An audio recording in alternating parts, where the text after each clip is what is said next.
saking pentingnya ini, kebahagiaan ini, dan saking berbahayanya judi ini, maka seakan-akan kita ditempatkan oleh Allah sebagai objek yang diajak bicara. Maksud saya begini, Pak. Kalau baca ayat ini, rasakan Allah itu sedang bicara dengan kita dan kita ditempatkan di hadapannya. Anda sekarang kasau, Pak Panglima, ya kan? Ada di hadapan Anda menyampaikan satu pesan. Kira-kira sikap kita sempurna atau kita selengean? Sempurna. Fokus dengar kan? Ayat ini berkata, ketika ayat ini dibacakan, rasakan diri kita ada di hadapan Allah dan Allah sedang berbicara kepada kita. Karena itu para ulama tuh suka menyampaikan pesan begini. Saya ingat sekali guru saya mengatakan, nah kalau baca Al-Quran itu, rasakan nih surat dari Allah turun untuk kamu. Lewat Nabi Agung Nabi Muhammad SAW. Jadi enak Pak, saat baca Ad-Duha kita lagi sedih, rasanya ayatnya turun buat kita.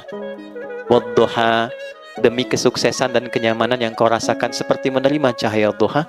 Wal-laili idza saja, atau sekarang engkau sedang punya masalah besar, merasa gelap seperti gelapnya malam. Ma wadda'aka rabbuka wa ma qala.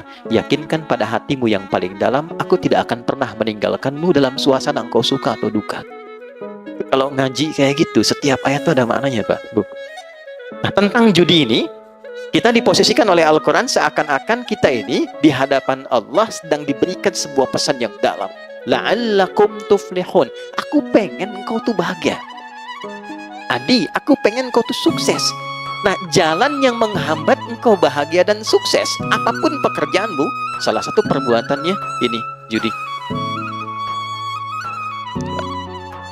Tapi yang jadi masalah, yang saya highlight, bukan kata tuflihunnya.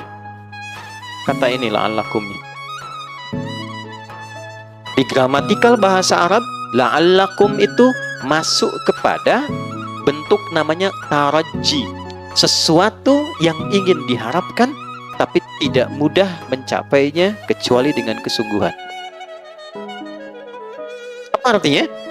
Bapak Ibu masih ingat saat puasa kemarin? Kan di ujung ayatnya pakai la'allakum. Al-Baqarah 183. Ya ayyuhalladzina amanu kutiba alaikumus kama kutiba alal ladzina min qablikum la'allakum tattaqun. Kenapa pakai la'allakum? Karena tidak semua orang yang puasa itu bisa takwa kecuali serius menjalani puasanya. Oke? Nah, tidak semua orang yang pengen kebahagiaan dan kesuksesan bisa dapat itu kecuali serius untuk menjalaninya. Anda kalau pengen serius karir di sini Koopsud, serius tunaikan tugas Anda. Tunaikan dengan profesional, secara proporsional, cintai pekerjaan, Anda lebih dekat kepada kesuksesan. Tapi pertanyaannya, kenapa ayat ini disandingkannya dengan maisir, judi? Karena ternyata kalau orang sudah ditawarkan dengan sifat-sifat itu, tidak mudah kita bisa menghindari dan meninggalkannya. Ini poinnya. Ini penghambat kebahagiaan, tapi tidak mudah untuk bisa menghindarinya jika sudah ada tawarannya. Nih Pak, gampangannya gini ya Pak ya. Ini ada 20.000, Bapak Ibu sekalian. Simpan sini.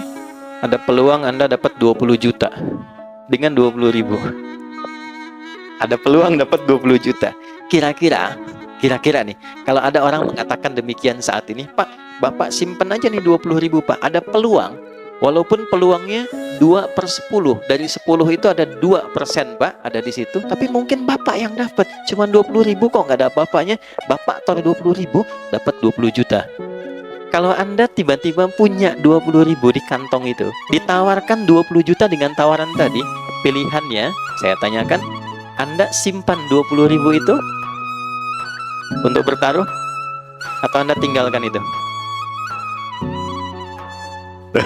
Tidak dijawab, artinya nggak mudah kan? La'allakum tuh. Karena nggak mudah Pak. Nah, judi itu sifatnya begitu, dan itu dimanfaatkan betul dalam konteks sekarang. Karena sifat manusia apa? Kecenderungan manusia ketika dominan nafsunya, dia melihat mana yang paling banyak kuantitasnya. Dia nggak lihat kualitas. Jadi di nafsu manusia itu ada kecenderungan yang mendapatkan banyak. Contoh gampang nih, ini ada prasmanan misalnya ini. Bapak pengen makan banyak atau sedikit? Umumnya banyak, kan? Kalau gajian pengen banyak atau sedikit? Pasti banyak. Kalau bonus pengen banyak atau sedikit? Banyak. Lalu di hadapan Anda ada yang mengatakan taruh 10.000, Anda berpeluang dapat 100 juta. Aktiflah sinyal pengen banyak itu. Itulah yang dimaksud la'allakum. Gak mudah tuh mengatasi ujian demikian. Dulu masih manual, masih offline. Semua datang, kau punya apa? Ini, punya apa ini? Saking terkuasainya ketika aktif nafsu ini, semuanya tertekan. Maka semua yang dominan itu penguasaan nafsu. Dan sifat nafsu tidak ada yang baik. Dulu saking dominannya Bu, yang dipertaruhkan sampai istrinya, yang dipertaruhkan sampai anaknya, yang dipertaruhkan bahkan sampai kedua orang tuanya. Sekarang yang dipertaruhkan tabungan anaknya, yang dipertaruhkan tabungan istrinya, nggak tanggung-tanggung, yang dipertaruhkan tabungan rekan-rekan seperjuangannya. Kebayang? Kenapa? Karena aktif bagian sinyal tadi, itulah yang disebut maisir. Kelihatannya gampang dapat, tapi ada tipuan dan kotoran di dalamnya. Maksud Quran itu apa? Ini extraordinary crime. Jangan coba-coba masuk ke wilayah ini, ya, karena konsekuensi dari ini semua, ini mencakup semua ya. Mau pemainnya, player, mau bandarnya, ya, mau semua yang terlibat di dalamnya. Pokoknya kalau sudah masuk ke wilayah ini, satu, unsur kebahagiaan itu akan mulai berkurang sampai ke titik hilang. Bahagia itu sama dengan tenang. Tenang lawannya apa? Gelisah. Jadi orang yang judi, hal pertama yang dia dapatkan dalam hatinya kegelisahan. Kalau nggak percaya, silahkan cek orang-orang yang masuk ke lingkup judi, kemudian edik di dalamnya, dan dia mulai kena yang pertama gelisah, lalu masuk mempertaruhkan yang ada. Perhatikan karirnya bagaimana. Itu yang kemarin 800 sekian juta. Lihat dampaknya kepada karirnya. Selesai. Pengabdiannya tidak dilihat. Pertaruhan nyawanya sebagai abdi negara. Selesai semua Pak. Dia berhenti dalam keadaan tidak terhormat dan melekat status pada dirinya sepanjang hidup seorang penjudi. Judi yang dulu offline, sekarang masuk online. Ini Pak, di situasi kita sekarang. Nabi sudah wanti-wanti 15 abad yang lalu. Terjadi percepatan digital, waktu semakin cepat dan kejahatan polanya berpindah. Dulu polanya offline, sekarang online. Masuknya ke wilayah-wilayah yang selalu membersamai kita. Handphone kita kan sering online, ya kan? Orang sekarang sudah nggak penting handsome Bu, yang penting handphone. Bangun tidur kan sudah buka status, oke? Sholat baru salam sudah buka status. Nah sekarang dari semua yang dibuka itu sudah masuk ke dalam situ semua unsur-unsur ini. Ini sulit dikendalikan. Tahun 2007, ini perempuan juga di Amerika. Ada seorang perempuan, dia menganalisis, melihat setiap negara dengan bonus demografi tinggi, kan? Dan tapi saking cerdasnya orang ini, cuma kecerdasannya ditempatkan pada sisi yang negatif. Saking cerdasnya, dia melihat negara yang di tempat itu judi tidak menjadi legal, nggak dilegalkan, nggak dilokalisasi. Singapura legal, ada lokalisasinya. Oke, Makau jangan ditanya, Amerika punya Las Vegas, Malaysia punya Genting, kan? Semua lokalisasi. Saya tanya, di Indonesia legal nggak? Hah? Tidak kan? Ilegal kan? Hukum positifnya kan nggak ada memperbolehkan. Jelas kalau pasal 303, ya kan? Hukumannya jelas dari 8 tahun sampai 10 tahun, kan? Walaupun di situ ada kalimat kecuali yang dibenarkan oleh hukum atau pemerintah. Tapi kan pemerintah kita tidak. Artinya apa? Dia dipandang ilegal. Dia tidak legal. Perhatikan baik-baik. Maka orang ini membuat sebuah sistem dan melihat bagaimana memanfaatkan bonus demografi di satu tempat yang judinya itu tidak memiliki legalitas dan kecenderungan manfaat dan kecenderungan masyarakatnya itu senang dengan handphone. Dan dia temukan kesimpulan bagaimana membuat sebuah sistem judi yang polanya khusus masuk ke wilayah ini, yang bisa dikendalikan dari jauh karena online. Jadi bikin dari luar Pak, bikinnya dari luar, tapi nanti pengguna-penggunanya IP-nya bisa ada di dalam. Ya, yang diberikan gampang, dia nggak bikin yang besar-besar, yang besar sudah ada, roulette, yang kasino. Ya orang-orang ini mainnya nggak di tempat kayak gitu.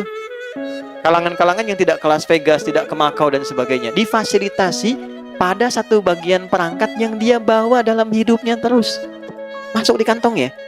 Sholat bawa handphone, mau tidur sampingnya handphone, kamar mandi cek status simpen sebentar gitu. Nggak jauh dari itu. Maka dia masuk dengan sistem kecil, bukan sistem yang besar. Dan ini operator-operator yang mengambil dari sistem itu, dan seperti multi level marketing, kalau ngambil Anda bayar. Anda ngambil sistem saya, Anda bayar ke saya, store sekian dalam sebulan. Itu mereka pun sama semua mengatakan bahwa yang jadi incaran tuh tempat-tempat seperti kita ini Indonesia. Makanya sekarang kalau Bapak lihat pergerakan dari para penjudi, mereka semua sepakat mengatakan itu pasar terbesar di dunia sekarang. Untuk bisa mereka rasakan kenikmatannya dalam judi online di Indonesia. Pak, yang disasar cuman 10.000, 5.000, kelihatannya nggak banyak. Bikinkan slotnya, tuh 2, 3, 4 slot. Maka kita apapun namanya, dia bikin dulu polanya semacam judi slot. Ya, Pak. Dikasih slot, tapi ditempatkan dalam bentuk pola seperti game. Anda beli, diatur gamenya, dikasih ID-nya, dikasih sekian durasinya, berapa Anda deposit di situ. Taruh dah 10.000, taruh 500.000, taruh 5.000, ya. Tapi yang ditampilkan apa? Dengan Anda menyimpan 5.000, peluang Anda mendapatkan 10 juta misalnya. Withdraw, WD.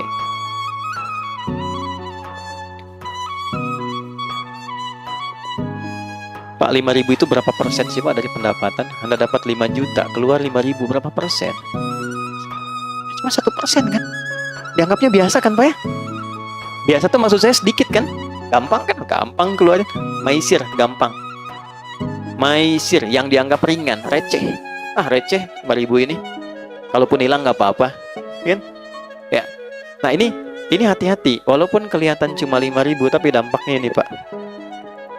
Ya, ada kegelisahan, gelisah nih kalau sekarang dapat, udah setannya aktif, CS-nya juga WA, masuk lagi, besoknya aktif lagi, aktif terus begitu. Sampai tak terasa habis berapa. Kalau main 5-6 kali Pak, yang ketujuh dikasih menang dulu. Ini pengakuan dari admin. 5-6 kali dalam sehari, misal pagi masuk lagi, siang deposit lagi, sore deposit, sampai malam orang tahajud ini deposit, dikasih menang.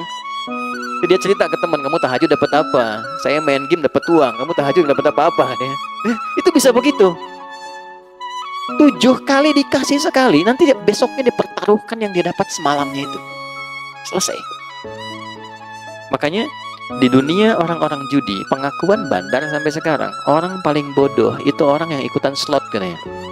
Kenapa? 10 orang ikut, naruh masing-masing 1 juta misal. Jadi berapa? 10 juta diputar Pak. Uang ini begitu masuk, ini kan peluangnya itu kan paling sampai 10-20%. Artinya 1 orang sampai 2 orang sekali putaran itu ya. Begitu masuk, bandar judi itu udah ngambil Pak, Ibu, diambil sama dia tuh minimal itu 70-80% ya.